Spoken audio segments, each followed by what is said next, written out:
오늘 십자가의 은혜를 함께 누리기를 원하며 오늘 말씀의 제목을 사순절의 십자가 묵상하기로 정했습니다. 십자가는 우리가 일상생활 속에서 언제나 보고 느끼고 또 누구나가 가까이에서 상징물로 바라보는 것이 되었습니다. 예수를 믿는 사람이나 믿지 않는 사람이나 전혀 이상스럽지 않게 받아들이는 장식품이 되었습니다. 귀걸이, 목걸이, 반지까지 십자가 형태의 여러 가지 장식물들이 참 많이 나와 있습니다. 교회는 말할 것도 없고 가정집 가장 잘 보이는 곳에 십자가가 걸려 있기도 하고 또 사업을 하시는 분이나 또한 뭔가 새로운 일들을 할 때에 십자가를 걸어놓고 거기에서 하나님의 은혜가 내려지기를 소원하는 마음들을 담아서 장식물을 사용할 때도 참 많이 있습니다. 이제 십자가는 더 이상 특별한 상징이 아니라 우리 생활 속에서 우리가 언제나 느끼고 보고 또 사용하는 장식물이 되었습니다. 그런데 원래 십자가는 죽음의 형틀이었습니다. 특별히 예수님의 죽음의 형틀이었던 십자가, 이 십자가는 어느덧 교회 안에서는 자랑의 상징물이 되었고 능력의 상징물이 되었고 또한 이 십자가를 통해서 구원의 역사 또 그것 때문에 기쁘고 즐겁고 행복한 일들이 많은 상징이 된 것을 우리가 알 수가 있습니다. 그런데 원래 이 십자가는 2000년 전 로마에서 가장 극악한 죄인들에게 사용했던 처형 방식이었습니다. 우리나라도 과거 조선시대에 아주 끔찍한 사형 제도들이 있었습니다. 우리가 잘 아는 것처럼 교수형, 참수형, 우리 조선시대에는 능지 처참형이라고 하는 아주 무서운 형벌도 있었습니다. 우리가 잘 아는 사육신이 그 형벌을 받았죠. TV나 드라마에서만 봤던 그 무참하게 죽이는 그 형틀 중에 하나가 십자가형이었음을 알 수가 있습니다. 십자가는 영어로 크로스라고 하는데 이 말은 라틴어 크룩스에서 나왔는데 이것은 고문 틀, 형틀이라고 하는 의미가 그 속에 있습니다. 헬라어로는 스타로우스라고 하는데 이 말은 불행한 나무다라고 하는 의미가 그 속에 담겨져 있습니다. 이 말들이 암시하고 있는 것처럼 십자가는 사람들이 만든 형벌 가운데 가장 참혹한 것이었습니다. 부끄럽고 치욕스러운 형벌이 바로 십자가형이었습니다. 그런데 어떻게 이렇게 끔찍한 사형 제도 중에 하나였던 십자가가 기독교 안에서는 가장 중요한 상징이 되었을까요? 어떻게 십자가가 부활의 상징이 되고 승리의 상징이 되고 치유의 상징으로 자리매김될 수가 있었을까요? 저는 오늘 사순절을 맞이해서 우리가 십자가를 묵상하자고 하는 말씀을 함께 나누면서 십자가가 가지고 있었던 의미들이 어떠했는지를 살펴보고 저는 우리 한신교회 모든 성도들이 이 사순절 기간에 십자가를 깊이 다시 한번 묵상하는 시간이 될 수 있기를 간절히 소원합니다.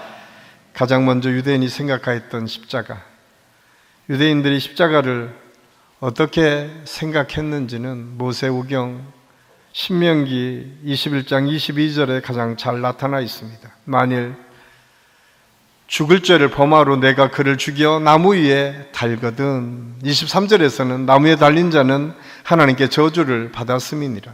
이 말씀을 통해서 알 수 있는 것은 구약시대에 유대인들은 반역죄 또는 흉악한 죄를 범한 중죄인을 처형한 것이 십자가형이었습니다. 그리고 나무 위에 매달려 죽은 자를 아주 모욕하며 하나님의 저주받은 자라고 그들은 생각했습니다. 그러기에 실제로 당시 유대인들은 이 십자가를 꺼려 했습니다. 당연한 것 아니겠습니까? 그들의 가장 큰 형벌은 하나님의 저주를 받는 것입니다. 그래서 그들은 언제나 하나님께서 주실 은혜를 사모했는데 하나님의 저주를 받은 자의 표상으로 나타나는 것이 나무에 달린 사람이라고 하면 그것이야말로 이스라엘 백성들에게는 가장 무서운 형벌이었음을 알 수가 있습니다. 사실 이스라엘 사람들은 그들의 삶이 기적이었고 표적의 역사였습니다. 처음 가나안에서 하나님께서 이스라엘 백성들을 가나안으로 진출시킬 때에 애굽에서부터 탈출시킬 그때부터 이스라엘 백성들은 그의 삶이 기적이었습니다. 홍해가 갈라지는 기적을 경험했습니다. 반석을 쳐서 물을 먹는 은혜를 경험했습니다. 아말렉과 전쟁에서 해가 멈춰서 승리하는 기적도 경험했습니다. 광야 40년을 살면서 그들은 농사하지 않았지만 하나님께서 내려주시는 만나를 먹고 살았고 고기가 먹고 싶을 때는 메추라기를 떨어뜨려서 먹이는 하나님의 은혜를 경험했습니다. 구약의 모든 과정이 기적의 역사였습니다. 그래서 그들은 언제나 하나님의 기적을 기대하고 소망하며 살았습니다. 그 표적이 가장 중요한 하나님의 역사라고 그들은 생각했습니다. 그래서 사도 바울도 유대인을 가리켜 표적을 구하는 민족이라고 했습니다. 재미있는 것, 흥분시키는 것, 사람의 감정을 자극하고 군중 심리를 부추기는 것. 유대인들은 언제나 이런 것들에 호응을 하고 기뻐하고 반응을 했음을 알 수가 있습니다. 그런 유대인들의 민족성, 그 속성이 예수 그리스도가 이 땅에 오셔서 하나님의 역사를 증거하고 기적과 이사를 일으킬 때는 모두가 그 주님을 따랐습니다. 그런데 그 기적과 이사를 일으켰던 예수님께서 하시는 말씀이 그들의 마음에 흡족할 수가 없었습니다. 왜냐하면 예수님께서는 기적과 이사를 일으킨 다음에 분명히 말씀하시는 것은 이것이 전부가 아니다. 또 다른 영적인 세계가 있다. 하나님께서 주시는 축복의 세계가 있으니까 이 육적인 세계에 너희 마음을 빼앗기지 말라고 끊임없이 말씀하십니다. 사실 이스라엘 백성들이 꿈꿨던 것은 그 당시에 로마의 압제에 있었던 이스라엘 백성들이 다시 해방되는 꿈을 꾸었습니다. 기적과 이사를 일으키며 하나님의 역사를 보여줬던 그 선지자 같은 예수님을 바라보며 그들은 꿈꿨습니다. 해방의 꿈을 꿨습니다. 이 땅이 다시 하나님의 역사를 통해서 이스라엘이 해방된 나라로 하나님의 민족을 이루겠다라고 하는 생각을 했는데 웬걸 예수님께서는 전혀 거기에는 관심조차 두지 않았습니다. 그들은 실망했습니다. 더 이상 예수님을 메시아로, 예수님을 하나님의 사람으로 섬길 이유가 없었습니다. 그래서 그들은 표적을 구했지만 표적을 일으키지 않는 예수님을 향해서 비난과 조롱하기를 시작합니다. 그를 십자가에 못 박으라고 선언하고, 차라리 그 당시에 가장 흉악한 죄인이었던 바라바를 내려놓고 예수님을 십자가에 못 박으라고 소리치고 있습니다. 그들이 얼마나 분에 찼었는지, 그 피를 우리에게 돌려도 괜찮습니다. 내 자손에게 돌려도 됩니다. 라고 내뱉고 있는 이스라엘 백성들의 모습을 볼 수가 있습니다. 이런 비난과 조롱 앞에 예수님은 묵묵히 그 일들을 다 감당하십니다. 그리고 주님이 말씀하십니다. 저들의 죄를 용서하여 주옵소서. 저들의 죄를 저들에게 돌리지 마시옵소서. 주님은 그 조롱과 비난 앞에 아무 말씀도 안 하시고 그 채찍과 고통을 온몸으로 받으시고 묵묵히 십자가를 지고 걸어가셨음을 성경은 우리에게 말씀해 주고 있습니다. 이 사실을 알았던 사도 바울이 갈라디아 3장 13절에 이렇게 고백합니다. 그리스도께서 우리를 위하여 저주를 받은 바 되사 율법의 저주에서 우리를 속량하셨으니 기록된 바 나무에 달린 자마다 저주 아래 있는 자라 하였습니다. 율법의 사람들이 누구입니까? 유대인들이었습니다. 이스라엘 사람들이었습니다. 그들은 율법을 가지고 하나님을 재단하고 판단했습니다. 그러나 예수님께서는 하나님의 사랑을 가지고 그 십자가를 감당해 주셨습니다. 십자가는 그런 아픔과 고통을 참고 견디며 그 모든 조롱과 핍박을 온몸으로 받아들이는 것, 이것이 십자가의 은혜였음을 알 수가 있습니다. 이 사실을 바라봤던 세례 요한, 예수님께서 세례를 받으러 오시는 그 장면을 보고 세례 요한은 이렇게 고백합니다. 보라, 세상 죄를 지고 가는 하나님의 어린 양이로다. 하나님은 이 어린 양에게 우리의 모든 죄를 맡기시고 세상 죄를 지고 걸어가시는 예수 그리스도를 세례 요한은 그렇게 표현했습니다. 저는 이번 사순절 기간에 이 세례 요한의 고백처럼 저와 여러분이 예수님의 십자가를 묵상하며 먼저 우리가 생각해야 될 것이 무엇인가? 우리가 이 세상의 어떠한 표적이나 이 세상의 부흥이나 이 세상의 무언가 영화를 누리는 것, 그것이 아니라 묵묵히 저와 여러분의 죄를 짊어지시고 십자가를 지고 가시는 예수님을 묵상하고 그 예수님의 은혜 앞에 우리의 마음이 온전히 변화되는 하나님의 역사를 경험할 수 있기를 예수님의 이름으로 간절히 축원합니다. 또한 그 당시에 가장 시대를 이끌어갔던 헬라 사람들의 십자가는 어떤 모습이었을까요? 헬라인은 오늘 성경에 보니까 지혜를 구했다라고 성경은 말씀하고 있습니다. 서양 철학을 구축한 헬라 사람들은 어떠했습니까?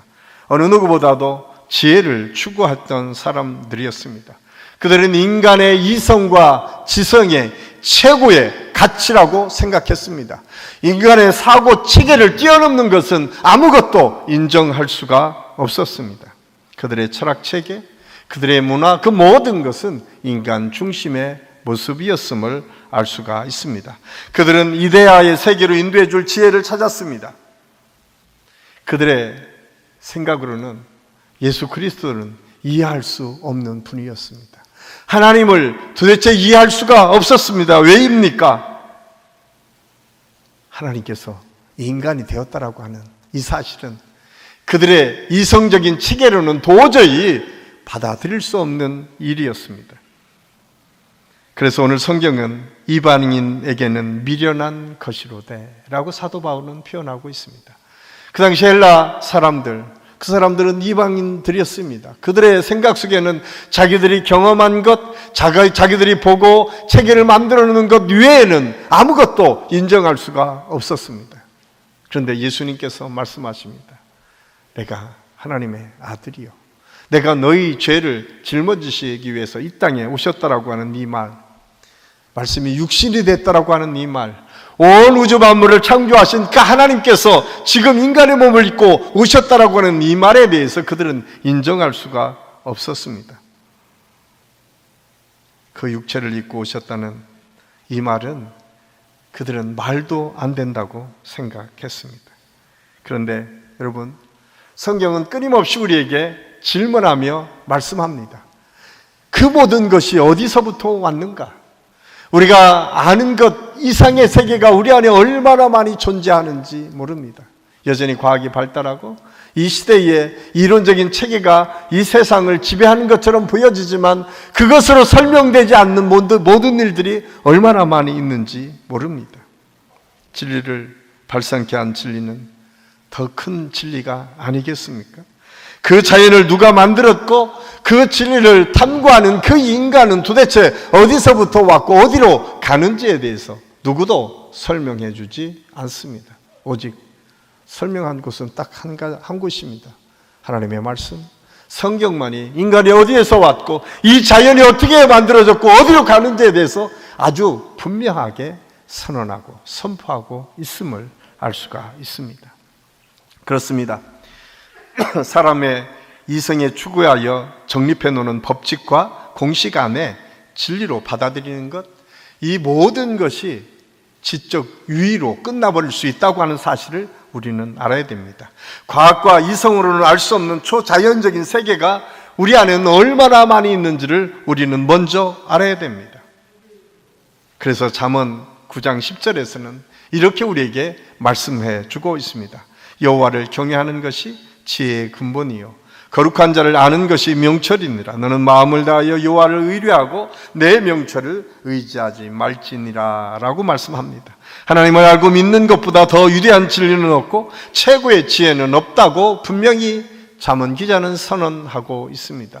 오늘날에도 여러 가지 이치를 우리는 알 수 없지만 그 이치를 아주 분명하게 설명하고 있는 하나님의 말씀 속에서 하나님의 역사가 있음을 우리는 알고 있습니다. 지금 우리가 사는 시대는 과학이 발달한 시대입니다. 인간의 이성을 뛰어넘는 컴퓨터가 개발되었고 AI를 통해서 수많은 사람들이 이제 더 이상 인간의 이성이 전부라고 생각하지 않는 시대를 우리가 살고 있습니다. 이러한 시대에 예수님의 십자가를 묵상하고 하나님의 아들이 이 땅에 오셔서 우리의 모든 죄를 지셨다라고 하는 것은 어리석은 일처럼 보여질 수 있습니다. 그럼에도 불구하고 가장 중요한 생명의 문제를 가장 분명하게 설명하고 가장 분명하게 알려주는 것은 하나님의 말씀이고 그리스도의 십자가밖에 없다고 하는 사실을 우리는 알아야 됩니다. 보우먼이라고 하는 미국 장로교의 선교사가 인도 캘커타에 나환자촌을 짓고 교회를 세우고 학교를 세웠습니다. 어느 날 교회에서 그 인도에 있는 사람들을 향해서 끊임없이 주님의 복음을 증거했습니다. 82세가 되는 한 노파가 거기에 받아서 예수님을 믿는다고 고백합니다. 그 주변에 있던 사람들, 그 사람은 그 지역에서는 꽤 지혜자라고 알려진 사람입니다. 그런데 그가 예수님을 믿고 고백한다고 하니까 물었습니다. 도대체 네가 지금까지 80년이 넘도록 당신이 믿었던 그 신들이 얼마나 많이 있습니까? 그런데 왜 예수님을 믿게 되었습니까? 그때 그 노파는 아주 간단하게 대답합니다. 이 수많은 신들이 있었는데 나를 위해서 죽어준 신은 오직 예수 그리스도 한 분이다. 여러분, 수많은 신이 있습니다. 그런데 이 노파의 고백처럼 나를 위해서 생명을 던져서 구원해 주신 분은 한 분이라고 하는 사실은 그 마음에, 그 노파의 마음을 감동시켜 주셨다라고 하는 사실입니다. 그렇습니다. 오늘 우리에게도 동일한 하나님의 축복과 은혜가 있었습니다. 수많은 신들, 수많은 역사들을 이루어갈 수 있는 것들이 많이 있을 수 있지만 결국 나와 직접적인 연관이 있는 유일한 하나님, 유일한 분이 예수 그리스도시고 그분이 나를 위해서 십자가를 지시고 못 박혀 돌아가심으로 내가 새로운 생명을 얻었다라고 하는 이 놀라우신 축복이 우리에게 있다고 하는 사실을 우리는 잊어서는 안 됩니다. 저는 이번 사순절이 그런 하나님의 은혜를 다시 체험하고 분명한 믿음 위에 서는 시간이 될 수 있기를 예수님의 이름으로 간절히 축원합니다. 생명의 역사는 아무 데서나 일어나지 않습니다. 오직 예수 그리스도의 십자가를 통해서만 이루어질 수 있다고 하는 사실을 우리는 분명히 알아야 합니다. 또한 로마 사람들의 십자가가 있습니다. 그 시대에 정복자였던 로마 사람들은 어떠했습니까? 로마 사람들은 십자가를 진 예수님을 향해서 이렇게 외칩니다. 네가 정말 왕이라면 능력을 보여줘. 너의 실력을 좀 한번 보여줘봐 라고 하는 것이 로마 사람들의 조롱이었습니다. 만일 그들의 생각 속에는 리더라면, 위대한 지도자라고 하면 거기에 걸맞는 능력이 있어야 된다고 그들은 생각했습니다. 왜냐하면 로마 시대는 강자의 철학이요, 정복의 관점이요, 로마 제국의 가치관은 철저하게 약육 강식의 철학이었기 때문에 그렇습니다. 그래서 팍스 로마나라고 하는 로마 시대가 500년 동안 세계를 지배할 수 있었습니다. 사실은 이 세계 역사 속에 보면 로마처럼 한 나라가 오랫동안 역사를 지배했던 나라가 없다고 할 정도로 로마는 강성한 나라였습니다. 사실 우리가 사는 지금의 시대에도 로마의 흔적은 얼마나 많이 있는지 모릅니다. 아마도 문학하시는 분들은 아시겠지만 지금 문학가의 대부분은 어디를 지향하고 있는지 아십니까? 로마 시대가 최고의 가치고 이상이다라고 생각을 합니다. 문학도 그렇고 음악도 그렇습니다. 철학도 그렇습니다. 여전히 이 세계의 많은 지식인이라고 하는 사람들은 강력한 힘을 가졌던 그 로마를 꿈꾸고 있습니다. 그리고 그것이 최고의 가치인 것처럼 이야기하고 있습니다. 그거의 상징물들이 지금 이태리에 가면 얼마나 많이 있는지 모릅니다. 대표적인 상징물이 콜로세움 아닙니까? 지금 봐도 어마어마하게 큰 원형 경기장이 그 한가운데 떡 버티고 있습니다. 로마 한가운데 떡 버티고 있는 그 경기장, 그 속에서는 이미 2000년 전에 수많은 사람들이 운집하며 음악회를 열었고 수많은 사람들이 운집해서 자기들의 문화를 즐겼습니다. 그런데 여러분, 그곳에서 예수 믿는 사람들이 수없이 죽임을 당했다고 하는 사실을 아십니까? 그 강력한 힘을 가졌던 로마 사람들이 그 당시에 황제 숭배 사상에 젖어 있었던 로마 사람들이 생각하기에 황제가 아니라 하나님을 최고의 가치로 예수 그리스도가 나의 주 나의 하나님으로 인정하는 그리스도인들은 인정할 수가 없었습니다. 그래서 그들은 그 원형 경기장에 동물들과 싸워서 그리스도인을 그 속에 넣어서 동물의 밥이 되고 찢기는 모습을 보며 환호를 지르는 로마 사람들이었습니다. 날쌘 훈련받은 검투사들을 앞세워놓고 예수 믿는다라고 하는 이유로 그곳에 아무런 장비도 없이 넣어놓고 죽임을 당하는 모습들을 즐겼던 곳이 로마 콜로세움이었습니다. 그런데 여러분, 그 로마의 경기장 한복판에 십자가가 세워졌습니다. 더 이상 십자가는 부끄럽게 그들이 생각하는 것이 아니라 이제는 더 이상 핍박하고 조롱하는 대상이 아니라 십자가를 바라보며 우러러보고 십자가가 그들의 삶의 중심이라고 고백하기를 시작했다라고 하는 사실입니다. 그래서 사도 바울은 이 놀라운 사실을 이렇게 기록하고 있습니다. 오늘 우리가 읽은 1장 24절 25절 말씀입니다. 우리 함께 읽겠습니다. 오직 부르심을 받은 자들에게는 유대인이나 헬라인이나 그리스도는 하나님의 능력이요 하나님의 지혜니라. 하나님의 어리석음이 사람보다 지혜롭고 하나님의 약하심이 사람보다 강하니라. 아멘. 로마, 세계 역사 속에 가장 강력한 나라 로마. 지금도 2000년이 지금까지도 많은 사람들에게 영향을 끼치는 로마. 그 로마가 더 이상 예수 그리스도를 감춰둘 수 없었습니다. 그 콜로세움이라고 하는 경기장에 수많은 순교자를 일으켰고 십자가가 세워지기 시작하며 그곳에는 313년에 드디어 로마 황제는 기독교를 공인하게 됩니다. 380년에 테오도시우스 황제는 드디어 더 이상 이제 기독교는 한낱 이방 종교 중에 하나가 아니라 로마가 모든 로마인이 반드시 믿어야 될 종교라고 선언을 하게 됩니다. 380년 드디어 로마의 국교가 기독교가 됩니다. 참 미련해 보이고 어리석어 보이고 형편없이 보였던 그 그리스도인들의 삶이 이제는 더 이상 형편없는 것이 아니라 가장 강력하고 막강한 힘과 능력의 상징이 되었다고 하는 사실을 이 세계의 역사는 우리에게 가르쳐 주고 있습니다. 이 사실을 깨달았던 사도 바울은 사도행 고린도전서 1장 27절에서 29절 말씀을 통해서 이렇게 고백하고 있습니다. 우리 함께 읽겠습니다.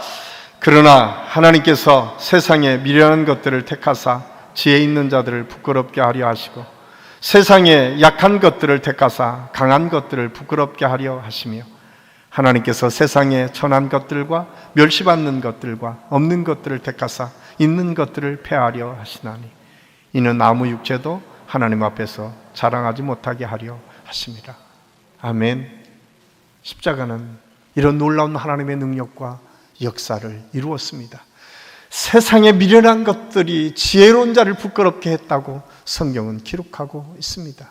약한 것들이 오히려 강한 자를 이겨나가는 능력의 역사가 있었다고 성경은 아주 분명하게 선언하고 있습니다. 여러분, 예수님이 오시기 전에, 예수님의 십자가 이전에 세계의 역사는 강자의 역사였습니다. 살아남는 자만의 역사였습니다. 오직 강한 자만이 이 세상에 살아남는다고 생각했습니다. 그런데 예수 그리스도의 십자가가 세워지고 예수님이 우리를 위해서 희생하고 부활하시는 사건을 통해서 역사가 또 다른 관점으로 바뀌었습니다. 또 다른 생각으로 사람들이 생각하기 시작했습니다. 더 이상 강한 자만이 아니라 이름 없이 빛도 없이 보잘것없어 보이는 수많은 민초들과 민중들을 통해서 이 역사가 이루어진다고 하는 사실을 새롭게 발견한 역사학자들이 생기기 시작합니다. 더 이상 강자의 역사가 아니라 약자들이 힘들고 어려운 삶의 이 역사를 지탱해가고 이끌어간다고 하는 사실을 분명하게 선언하고 있습니다. 십자가가 그것을 우리에게 보여주고 있습니다. 이 사실은 한국교회의 역사 속에서 아주 분명하게 드러나고 있습니다. 사실 한국교회가 이렇게 부흥하고 성장한 이유가 어디에 있습니까? 물론 하나님께서 성령의 역사를 통해서 강권적으로 한국에 하나님의 축복을 누리도록 인도해 주셨지만 실상은 시골에 연약한 여성 지도자들, 이름 없이 빛도 없이 기도하며 매일매일 하나님 앞에 기도하며 복음을 증가했던 우리 어머니들 때문에 한국 기독교 역사는 이렇게 성장할 수 있었습니다. 사실 저도 어렸을 때 조그만 시골에 보면 얼마나 많은 사람들이 예수 믿는다라고 하는 이유로 핍박을 받았는지 모릅니다. 예수 믿는다는 이야기로 문중에서 쫓겨나기도 했습니다.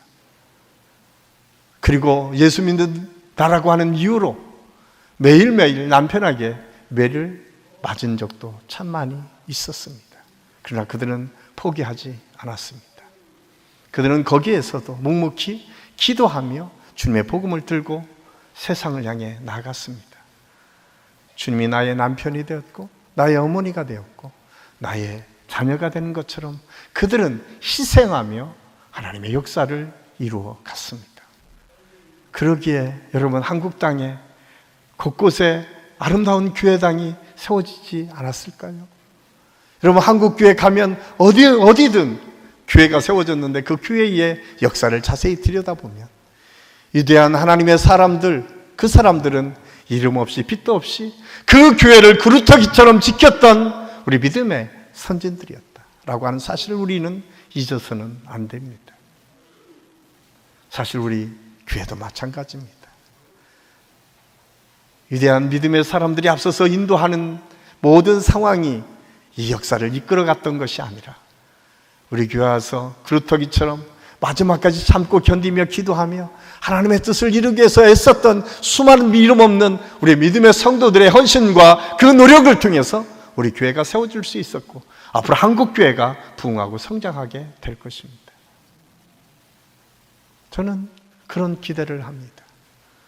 세상에 미련한 것들을 택하사 지혜로운 자를 부끄럽게 하시는 하나님의 능력이 과거에만 고린도에만 있었던 것이 아니라 21세기를 살아가는 오늘 이 한국 땅에서도 우리 교회에서도 여전히 유효한 하나님의 말씀이고 그 역사는 계속 이루어진다고 하는 사실을 우리는 잊어서는 안 됩니다. 그러기에 내가 있는 자리가 중요합니다. 그러기에 내가 십자가를 묵상하는 것이 얼마나 소중한지를 우리가 알아야 됩니다.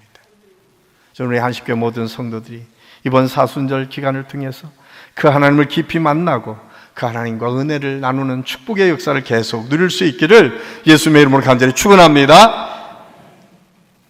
저는 마지막으로 참 재미있고 의미 있는 예화 하나를 함께 소개하고 은혜를 나누려고 합니다. 한 작은 소년이 난치병에 걸린 여동생을 위해서 수혈을 하게 되었습니다. 이미 소년은 2년 전에 같은 병에 걸렸기 때문에 그 병이 얼마나 힘들고 어려운지를 잘 알았습니다. 여동생이 유일하게 살 수 있는 방법은 오빠의 항체를 이어받아 수혈을 받는 것 뿐이었습니다. 의사는 그 소년에게 이렇게 묻습니다. 내 피를 메리에게 줄 수 있겠니? 어린아이는 대답하기 힘든 질문이었지만 잠시 머뭇거리다가 예, 내가 동생을 위해서 수혈을 하겠습니다. 이것이 동생을 사랑하는 방법이잖아요. 남매는 침상에 나란히 누운 채 혈액실로 갔습니다. 오랜 시간이 흘러 수혈이 거의 끝나갈 즈음에 소녀는 수혈을 담당하고 있는 간호사에게 다음과 같이 물었습니다. 선생님, 저는 언제 죽나요? 이 아이는 수혈을 하면 본인이 죽는 줄 알았습니다. 그럼에도 불구하고 그 동생을 사랑하는 마음으로 수혈을 한 것입니다. 의사는 깜짝 놀랐습니다. 여러분, 우리가 예수 그리스도를 믿는다라고 하는 것, 예수 그리스도의 십자가를 묵상한다라고 하는 것, 그것은 자기가 죽는 줄 알면서도 자기 동생을 살리기 위해서 수혈을 했던 그 아름다운 마음, 나를 위해서 그렇게 희생해 주신 예수 그리스도의 마음을 내가 느끼고 경험하는 것입니다. 그리고 묵묵히 어른들이 생각하기에는 아무것도 아닌 것처럼 생각하지만 그 어린 소년에게는 얼마나 절박하고 얼마나 힘든 시간들을 보냈을까요? 그런데 그는 그것을 감당해 나갔습니다. 오늘 한국교회 우리 믿음의 성도들에게 필요한 것이 무엇일까요? 이 사순절에 저와 여러분에게 필요한 것이 무엇일까요? 우리는 너무 계산적이지 않습니까? 너무 우리 생각 속에 여러 가지를 계산하며 신앙생활하고 있지는 않습니까? 오늘 이 소년이 자기가 가지고 있는 것들을 전부 헌신하며 자기 동생을 살리려고 하는 그 마음이 있었던 것처럼 오늘날 우리 그리스도인들이 우리 주님을 다시 생각하고 묵상하는 것, 그리고 내가 벗어버리고 바뀌어지고 내가 다시 회복해야 될 것이 무엇인가를 찾는 것, 이것이 이번 사순절에 십자가를 묵상하는 저와 여러분의 목표가 되고 기도가 되고 그런 하나님의 은혜를 누릴 수 있어야 된다고 하는 사실을 우리는 알아야 됩니다. 저는 우리 한신교회 모든 성도들의 삶 속에서 이번 사순절 기간이 그런 하나님의 은혜와 축복을 누릴 수 있는 축복의 시간이 될 수 있기를 예수님의 이름으로 간절히 축원합니다. 기도하겠습니다. 사랑의 아버지 하나님, 은혜를 감사합니다.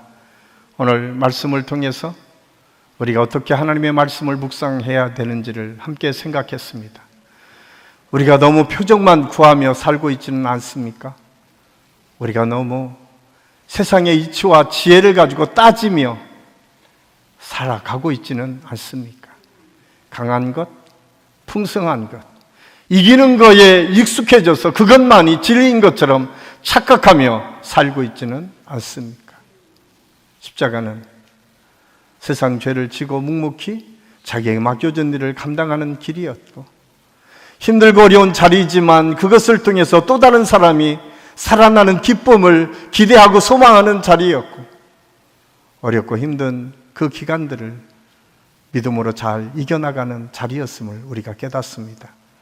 저는 우리 한식교회 모든 성도들이 이 사순절 기간에 그런 예수님의 사랑과 은혜, 그 십자가를 깊이 묵상하고 그 은혜를 체험할 수 있는 축복의 시간들이 될 수 있도록 하나님께서 역사하여 주시옵소서. 예수님의 이름으로 감사드리며 기도하옵나이다. 아멘.